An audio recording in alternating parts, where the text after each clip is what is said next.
السلام علیکم ملګرو، یو اهم خبر هغه در سره شیر کوو.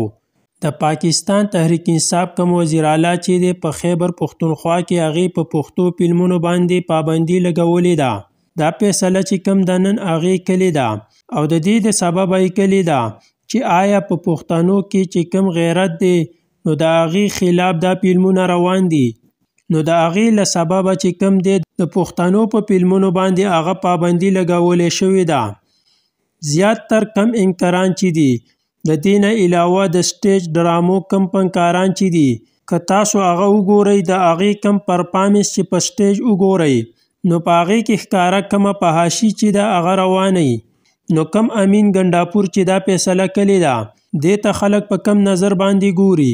زیات تر په سوشل میډیا خو چې کم دی هغه ستایلی کېږي او وایي چې آیا داسې کول پکار وو ځکه زموږ په پښتنو کې چې کومه فحاشي ده هغه د دې د وجې هغه سیوا کېږي. یعنی یو طرف ته ورته په سکرین باندې داسې قسمه حرکتونه هغه ښودلی کېږي، بل طرف ته چې کوم دی د هغو کم ماشومانې ښځې چې دا هغه ویډیو ګوري نو خامخا چې کوم دی په هغو باندې اثر هغه کوي.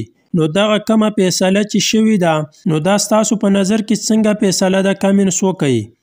بل طرف ته به موږ دا وایو نن سبا په ټیک ټاک کې چې څه روان دي نو په کار هم دا دي چې هغه لا یو کمې قیسې چې روانې دي هغه هم بند کړي او مکمل چې کم دی په ټیک ټاک باندې هغه هم پابندي یو ټایپ ولګوي. نو کم معلومات چې وو کومه نوې ویډیو چې راغلی وه ما غوښتل تاسو سره هغه خبر شریک کم. امید لرم ویډیو به م خوښه شوي وي.